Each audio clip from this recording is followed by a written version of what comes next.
Frau Winkler, Sie erlebten Anfang vom Jahr 2019 bei einer Chemotherapie eine Nahtoderfahrung. Wie kam das? Ich bekam erst die Diagnose, bösartigen Tumor. Das wurde dann operiert. Und nach 3 Wochen folgt dann die Chemo. 8 Stück hätte ich bekommen sollen. Und bei der zweiten kam es zum völligen Absturz. Ich habe hohes Fieber bekommen, 0 Immunsystem.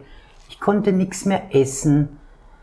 Lungenentzündung ist noch hinzugekommen. Also wirklich hat es übel mit mir ausgesehen. Und dann kam es ja auch zu dieser Nahtoderfahrung. Was haben Sie während dieser Nahtoderfahrung erlebt? Das war nachts. Ich habe gesehen, wie mein Körper von oben, wie ich da gelegen bin. Und dann war das aber kein Tunnel, wie das viele so beschreiben. Das habe ich nicht gesehen. Das war wie so durch einen Vorhang hindurch. Und dann war ich auf der anderen Seite. Links von mir waren sehr viele Menschen. Und direkt geradeaus, da war so ein wunderbares Licht. Und so viel Liebe und bedingungslose Liebe, Wärme. Einfach so, zu Hause.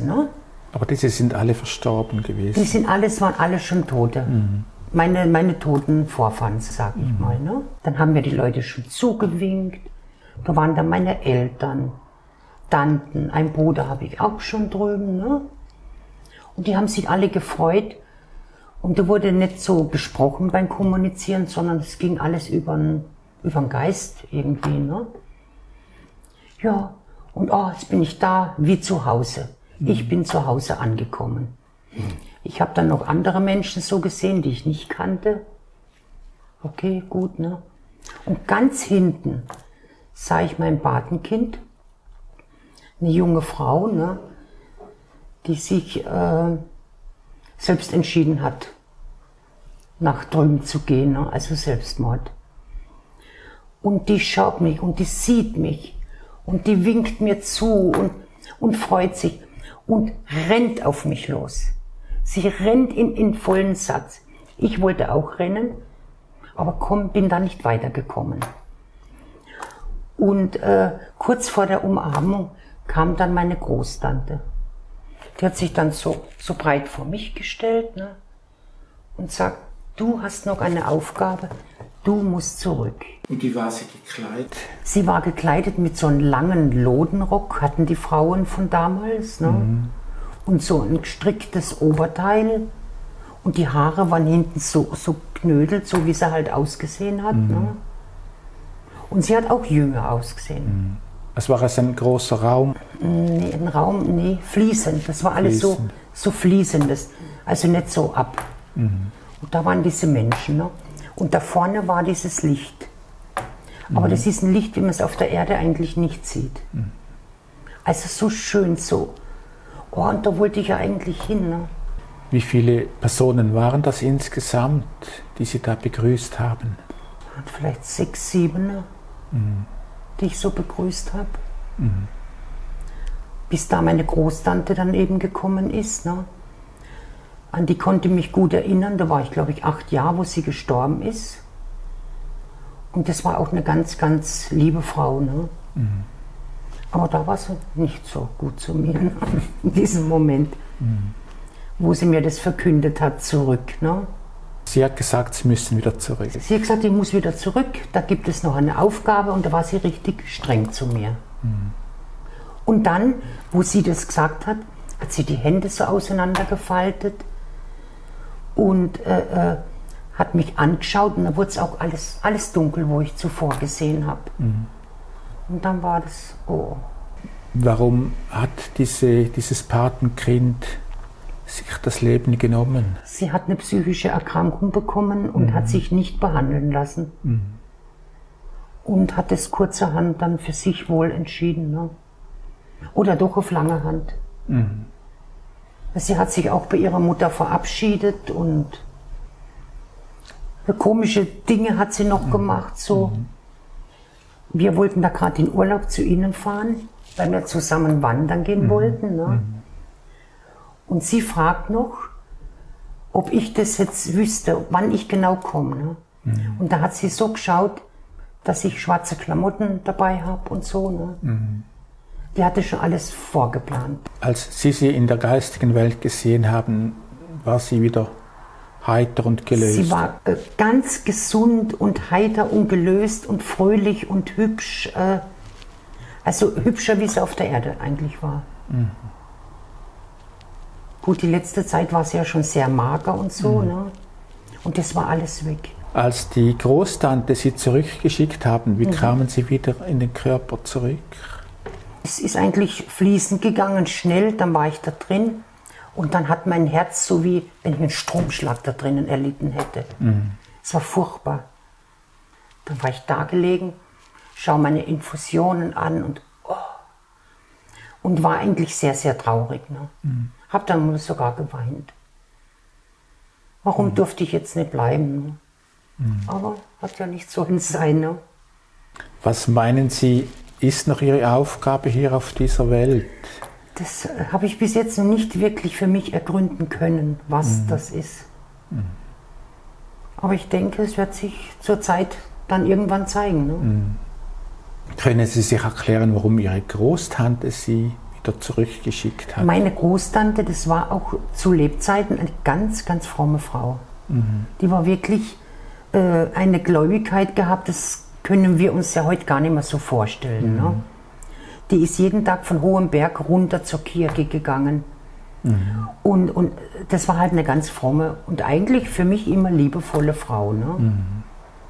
Also offensichtlich muss sie wohl eine Rolle spielen oder hat oben den Auftrag von lieben Gott bekommen, es zu tun vielleicht. Ne? Wie ging es dann weiter nach Ihrer Rückkehr in den Körper? Ja, da hatte ich ja noch Fieber, ich musste noch weiterhin da, aber kritischer bin ich dann schon geworden. Schon am nächsten Tag fing das an. Da habe ich meinen Mann angerufen, habe gesagt, bitte geh zu meinem Hausarzt. Ich selber hatte ja keine Kraft für sowas. Und sage ihm, keine Chemo mehr, es ist Ende, ich will nach Hause, Schluss. Mein Mann hat es gemacht und die waren dann im Krankenhaus auch damit einverstanden. Der Arzt sagte, oh ja, die dritte hätten sie eh nicht überlebt, ne? So ganz locker. Ne? Und dann habe ich angefangen, meine Medikamente, war Morphium und alles so ganz viel. Ne? Ich habe das angeschaut, so, das darf ich nicht mehr nehmen. Habe ich die Hälfte immer ins Nachtkästel reingefeuert. Ne? Einmal hat es auch so eine Krankenschwester gesehen, sagt, pst, mich nicht verraten, hat sie auch nicht getan. Und dann zu Hause, wo ich dann endlich mal raus durfte, waren in der Küche Tabletten gestanden, von oben bis unten, von den. Nein. Und ich habe bis heute keine Tablette mehr angerührt. Mein Arzt sagt, er kann das gar nicht verstehen, das geht ja nicht. Gut, ich habe mir nach alternativen Schmerzmitteln, die ich ja noch brauchte, da natürlich umgeschaut und so, aber keine Chemie mehr. Und das Interessante war ja dann auch, ich war dann zu Hause und irgendwann war das Bedürfnis, du musst raus in den Wald, du musst laufen. Ich habe so meine Füße angeschaut, so ganz dünn, 50 Kilo, so abgemagertes Fraule da, ne? Okay, habe ich laufen angefangen. So die ersten paar Tage immer mehr, Muskelkater bekommen natürlich auch, ne? Und dann sah ich da Brennnessel, es war so Anfang März, so ganz klein. Da sagt eine Stimme zu mir, sammel diese Brennnessel und mach Smoothie davon. Was war das jetzt? Okay, am nächsten Tag nehme ich Tüte, einen Handschuh mit und dann habe ich das schön gesammelt halt, ne? Und es kamen dann immer mehr Kräutchen hinzu, so immer mehr, jetzt das. Das ist aber immer mit einer Intuition war das verbunden, in mir drinnen, ne? Ja, und dann habe ich immer schön mein Smoothie gemacht, ne? Erst habe ich es mit dem Mixer gemacht, ich hatte ja so einen Apparat gar nicht. Dann habe ich mir so einen Smoothie-Mixer da geholt und das trinke ich bis heute. Und das Wunderschöne, meine Blutwerte nach 4 Wochen ruft 3 oder 4 Wochen ruft der Arzt an. Ich schon, oh Gott, ich habe schon richtig Angst gehabt. Ne? Sagt er, gute Nachricht. Ihr Blut wird stetig besser. Das ist nicht normal, das ist nicht normal, was da passiert. Ne? Sag ich, okay, das höre ich jetzt aber gerne. Ne? Und das Blut wurde immer besser, immer besser, immer besser. Aber diese innere Stimme, die Sie da gehört haben, hat Ihnen gesagt, was Sie da nehmen sollen? Ja, es war auf einmal wusch, es war in mein Gefühl drin. Es ist ganz, ganz eigenartig. Ich habe auch ein Kräutchen gesehen, das kannte ich gar nicht. Und das soll ich nehmen. Okay, dann habe ich es abfotografiert. Facebook hat ja auch nette Gruppen, die einen das helfen zu bestimmen. Ja, das muss so riechen und das muss so aussehen. Okay, das sieht so aus. Ah, das ist Giersch, super, ne? Kommt auch mit rein. Und so hat sich das aufgebaut. Ne? Und was hat das für eine Wirkung gehabt auf Ihre Gesundheit? Bei jeder Untersuchung bin ich absolut krebsfrei. Es gibt keine Metastasen in meinem Körper drinnen. Ne? Bin jetzt schon in den Langzeit, ich muss Weihnachten noch mal hin oder vor Weihnachten zu dieser Untersuchung. Und mein Arzt hat letztens gesagt, sagt der Frau Winkler, das können Sie jetzt schon abhaken. Schon so lange her, jetzt 1,5 Jahre, da kommt nichts mehr. Also Sie sind geheilt von diesem Krebs? Also ich würde schon sagen, dass mich die Kräuter auch geheilt haben, vielleicht diese Eingebungen. Was für weitere Auswirkungen hatte diese Nahtoderfahrung auf Ihr Leben? Sie hat mein Leben komplett verändert. Ich lebe jeden Tag ganz bewusst. Also diese Nähe zu drüben, die ist einfach ganz bewusst, ist die da. Ich stehe in der Früh auf und sage, danke lieber Gott, dass ich wieder wach bin und spreche auch mit ihm und so. Ne? Und du mich gleich bei meinen vielen Helfern da drüben bedanken. Das ist einfach wie so, vielleicht wie eine Silberschnur oder so. Das hatte ich vorher auch nicht. Ne? Da ich ja jetzt weiß, dass es das drüben gibt. Und es kann ja auch nicht alles Zufall gewesen sein, was ich da erlebt habe. Ne? Geht ja gar nicht. Sind Sie überzeugt von einem Leben nach dem Tode? Ich bin absolut davon überzeugt, absolut, absolut.